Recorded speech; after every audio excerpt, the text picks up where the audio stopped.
Part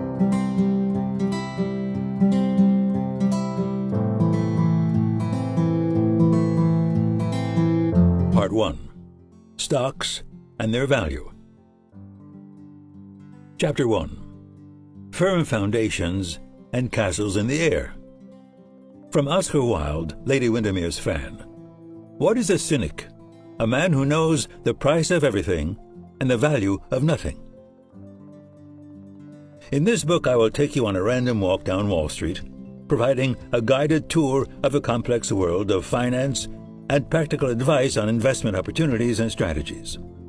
Many people say that the individual investor has scarcely a chance today against Wall Street's professionals. They point to professional investment strategies using complex derivative instruments and high-frequency trading. They read news reports of accounting fraud, mammoth takeovers, and the activities of well-financed hedge funds. This complexity suggests that there is no longer any room for the individual investor in today's markets. Nothing could be further from the truth. You can do as well as the experts, perhaps even better. It was the steady investors who kept their heads when the stock market tanked in March 2009, and then saw the value of their holdings eventually recover and continue to produce attractive returns. And many of the pros lost their shirts in 2008 buying derivative securities they failed to understand, as well as during the early 2000s when they overloaded their portfolios with overpriced tech stocks. This book is a succinct guide for the individual investor. It covers everything from insurance to income taxes. It tells you how to buy life insurance and how to avoid getting ripped off by banks and brokers. It'll even tell you what to do about gold and diamonds. But primarily, it is a book about common stocks, an investment medium that not only provided generous long-run returns in the past, but also appears to represent good possibilities for the years ahead. The Life Cycle Investment Guide described in Part 4 gives individuals of all age groups specific portfolio recommendations for meeting their financial goals, including advice on how to invest in retirement. What is a random walk? A random walk is one in which future steps or directions cannot be predicted on the basis of past history. When the term is applied to the stock market, it means that short-run changes in stock prices are unpredictable. Investment advisory services, earnings forecasts, and chart patterns are useless. On Wall Street, the term random walk is an obscenity. It is an epithet coined by the academic world and hurled insultingly at the professional soothsayers. Taken to its logical extreme, it means that a blindfolded monkey throwing darts at the stock listings could select a portfolio that would do as well as one selected by the experts. Now, financial analysts in pinstriped suits do not like being compared to bare-assed apes. They retort that academics are so immersed in equations and Greek symbols, to say nothing of stuffy prose, that they couldn't tell a bull from a bear, even in a china shop. Market professionals arm themselves against the academic onslaught with one of two techniques, called fundamental analysis and technical analysis, which we will examine in Part 2. Academics parry these tactics by obfuscating the random walk theory with three versions: the weak, the semi-strong, and the strong, and by creating their own theory called the new investment technology. This last includes a concept called beta, including smart beta, and I intend to trample on that a bit. By the early 2000s, even some academics had joined the professionals in arguing that the stock market was at least somewhat predictable after all. Still, as you can see, a tremendous battle is going on, and it's fought with deadly intent because the stakes are tenure for the academics and bonuses for the professionals. That's why I think you'll enjoy this random walk down Wall Street. It has all the ingredients of high drama, including fortunes made and lost and classic arguments about their cause. But before we begin, perhaps I should introduce myself and state my qualifications as guide. I have drawn on three aspects of my background in writing this book. Each provides a different perspective on the stock market. First is my professional experience in the fields of investment analysis and portfolio management. I started my career as a market professional with one of Wall Street's leading investment firms. Later, I chaired the investment committee of a multinational insurance company and for many years served as a director of one of the world's largest investment companies. These perspectives have been indispensable to me. Some things in life can never fully be appreciated or understood by a virgin. The same might be said of the stock market. Second are my current positions as an economist and chair of several investment committees. Specializing in securities markets and investment behavior, I've acquired detailed knowledge of academic research and new findings on investment opportunities. Last, and certainly not least, I have been a lifelong investor and successful participant in the market. How successful I will not say, for it is a peculiarity of the academic world that a professor is not supposed to make money. A professor may inherit lots of money, marry lots of money, and spend lots of money, but he or she is never supposed to earn lots of money. It's unacademic. Anyway, teachers are supposed to be dedicated, or so politicians and administrators often say, especially when trying to justify the low academic pay scales. Academics are supposed to be seekers of knowledge, not of financial reward. It is in the former sense, therefore, that I shall tell you of my victories on Wall Street. This book has a lot of facts and figures. Don't let that worry you. It is specifically intended for the financial layperson and offers practical, tested investment advice. You need no prior knowledge to follow it. All you need is the interest and the desire to have your investments work for you. Investing as a way of life today. At this point, it's probably a good idea to explain what I mean by investing and how I distinguish this activity from speculating. I view investing as a method of purchasing assets to gain profit in the form of reasonably predictable income, dividends, interest, or rentals, and or appreciation over the long term. It is the definition of the time period for the investment return and the predictability of the returns that often distinguish an investment from a speculation. A speculator buys stocks hoping for a short-term gain over the next days or weeks. An investor buys stocks likely to produce a dependable future stream of cash returns and capital gains when measured over years or decades. Let me make it quite clear that this is not a book for speculators. I won't promise you overnight riches or stock market miracles. Indeed, a subtitle for this book might well have been the Get Rich Slowly But Surely book. Remember, just to stay even, your investments have to produce a rate of return equal to inflation. Inflation in the United States and throughout most of the developed world fell to 2% or below in the early 2000s, and some analysts believe that relative price stability will continue indefinitely. They suggest that inflation is the exception rather than the rule, and that historical periods of rapid technological progress and peacetime economies were periods of stable or even falling prices. It may well be that little or no inflation will occur during the decades ahead, but I believe investors should not dismiss the possibility that inflation will accelerate again at some time in the future. Although productivity growth accelerated in the 1990s and early 2000s, it has recently slowed, and history tells us that the pace of improvement has always been uneven. Moreover, productivity improvements are harder to come by in some service-oriented activities. It still will take 4 musicians to play a string quartet, and 1 surgeon to perform an appendectomy throughout the 21st century. And if musicians and surgeons' salaries rise over time, so will the cost of concert tickets and appendectomies. Thus, upward pressure on prices cannot be dismissed. If inflation were to proceed at a 2 to 3% rate, a rate much lower than we had in the 1970s and early 1980s, the effect on our purchasing power would still be devastating. As a result of an average inflation rate of close to 4% over the 1962-2018 period, my morning newspaper has risen 5,900%. My afternoon Hershey bar is over 30 times more expensive, and it's actually smaller than it was in 1962 when I was in graduate school. If inflation continued at the same rate, today's morning paper would cost more than $5 by the year 2025. It is clear that if we are to cope with even a mild inflation, we must undertake investment strategies that maintain our real purchasing power. Otherwise, we are doomed to an ever-decreasing standard of living. Investing requires work, make no mistake about it. Romantic novels are replete with tales of great family fortunes lost through neglect or lack of knowledge on how to care for money.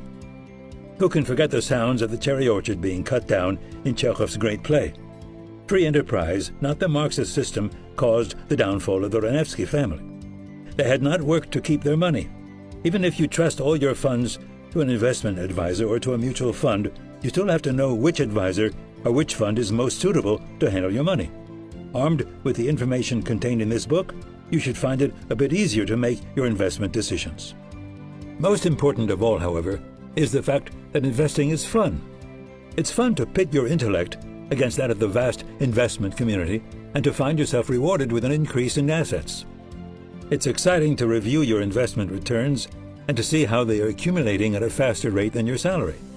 And it's also stimulating to learn about new ideas for products and services and innovations in the forms of financial investments. A successful investor is generally a well-rounded individual who puts a natural curiosity and an intellectual interest to work. Investing in theory. All investment returns, whether from common stocks or exceptional diamonds, are dependent to varying degrees on future events. That's what makes the fascination of investing. It's a gamble whose success depends on an ability to predict the future. Traditionally, the pros in the investment community have used one of two approaches to asset valuation: the firm foundation theory or the castle in the air theory.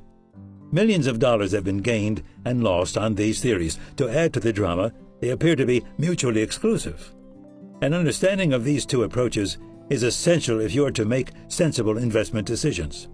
It is also a prerequisite for keeping you safe from serious blunders. Toward the end of the 20th century, a third theory, born in academia and named the new investment technology, became popular on the street. Later in the book, I will describe that theory and its application to investment analysis. The firm foundation theory. The firm foundation theory argues that each investment instrument, be it a common stock or a piece of real estate, has a firm anchor of something called intrinsic value, which can be determined by careful analysis of present conditions and future prospects. When market prices fall below or rise above this firm foundation of intrinsic value, a buying or selling opportunity arises, because this fluctuation will eventually be corrected, or so the theory goes. Investing then becomes a dull but straightforward matter of comparing something's actual price with its firm foundation of value. In The Theory of Investment Value, Williams presented a formula for determining the intrinsic value of stock. Williams based his approach on dividend income. In a fiendishly clever attempt to keep things from being simple, he introduced the concept of discounting. Discounting basically involves looking at income backwards. Rather than seeing how much money you will have next year, say $1.05, if you put $1 in a savings certificate at 5% interest, you look at money expected in the future and see how much less it is worth currently. Thus, next year's $1 is worth today only about 95 cents, which could be invested at 5% to produce approximately $1 at that time. Williams actually was serious about this. He went on to argue that the intrinsic value of a stock was equal to the present or discounted value of all its future dividends. Investors were advised to discount the value of monies received later. Because so few people understood it, the term caught on, and discounting now enjoys popular usage among investment people. It received a further boost under the aegis of Professor Irving Fisher of Yale, a distinguished economist and investor. The logic of the firm foundation theory is quite respectable and can be illustrated with common stocks. The theory stresses that a stock's value ought to be based on the stream of earnings a firm will be able to distribute in the future in the form of dividends or stock buybacks. It stands to reason that the greater the present dividends and their rate of increase, the greater the value of the stock. Thus, differences in growth rates are a major factor in stock valuation. Now, the slippery little factor of future expectations sneaks in. Security analysts must estimate not only long-term growth rates, but also how long they can be maintained. When the market gets overly enthusiastic about how far into the future growth can continue, it is popularly held on Wall Street that stocks are discounting not only the future but perhaps even the hereafter. The point is that the firm foundation theory relies on some tricky forecasts of the extent and duration of future growth. The foundation of intrinsic value may thus be less dependable than is claimed. The firm foundation theory is not confined to economists alone. Thanks to a very influential book, Benjamin Graham and David Dodd's Security Analysis, a whole generation of Wall Street security analysts was converted to the fold. Sound investment management, the practicing analysts learned, simply consisted of buying securities whose prices were temporarily below intrinsic value and selling ones whose prices were temporarily too high. It was that easy. Perhaps the most successful disciple of the Graham and Dodd approach was a canny Midwesterner named Warren Buffett, often called the Sage of Omaha. Buffett compiled a legendary investment record, allegedly following the approach of the firm foundation theory. The castle in the air theory. The castle in the air theory of investing concentrates on psychic values. John Maynard Keynes, a famous economist and successful investor, enunciated the theory most lucidly in 1936. It was his opinion that professional investors prefer to devote their energies not to estimating intrinsic values, but rather to analyzing how the crowd of investors is likely to behave in the future and how during periods of optimism they tend to build their hopes into castles in the air. The successful investor tries to beat the gun by estimating what investment situations are most susceptible to public castle building and then buying before the crowd. According to Keynes, the firm foundation theory involves too much work and is of doubtful value. Keynes practiced what he preached. While London's financial men toiled many weary hours in crowded offices, he played the market from his bed for half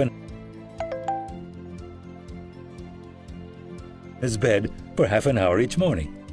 This leisurely method of investing earned him several £1,000,000 for his account and a tenfold increase in the market value of the endowment of his college, King's College, Cambridge.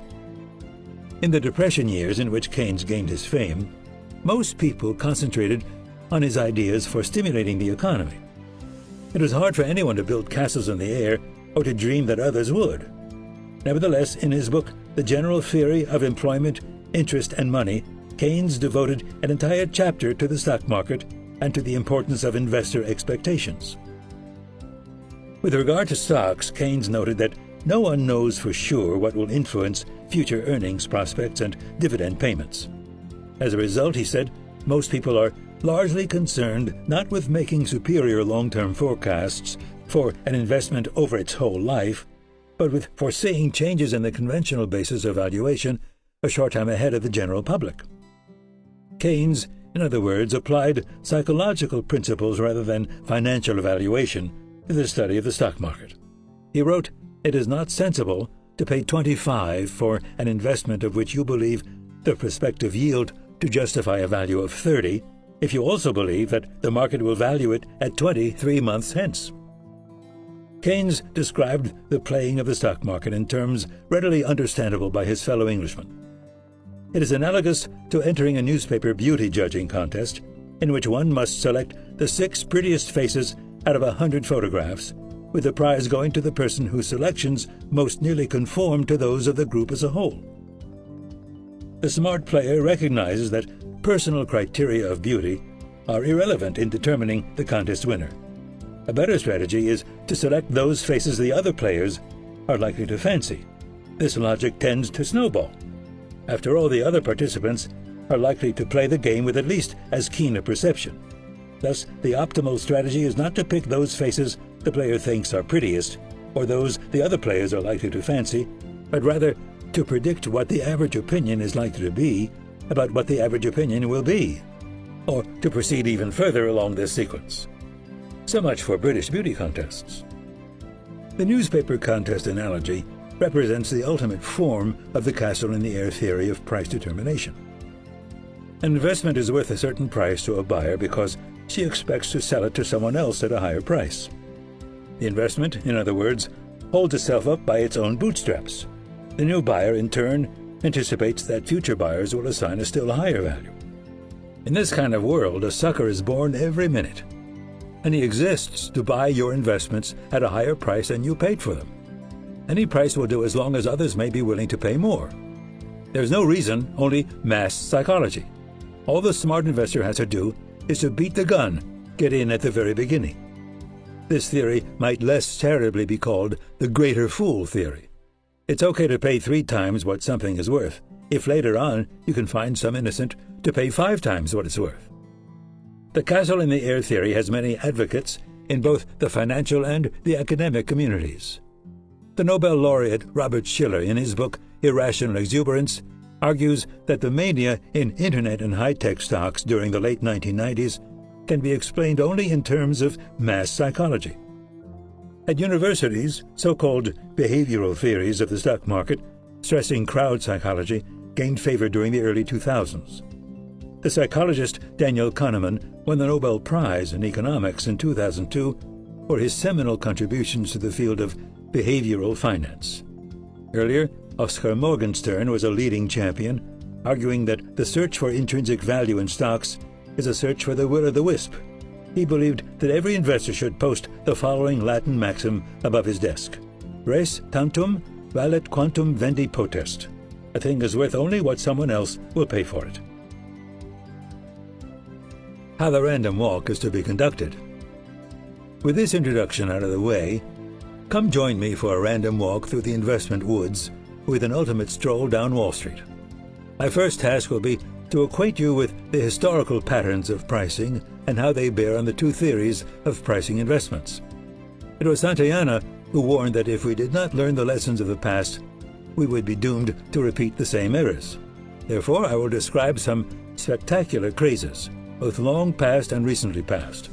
Some readers may pooh-pooh the mad public rush to buy tulip bulbs in the 17th century Netherlands and the 18th century South Sea bubble in England. But no one can disregard the nifty 50 craze of the 1970s, the incredible boom in Japanese land and stock prices, and the equally spectacular crash in the early 1990s, the internet craze of 1999 and early 2000, and the U.S. real estate bubble of 2006-2007. These provide continual warnings that neither individuals nor investment professionals are immune from the errors of the past.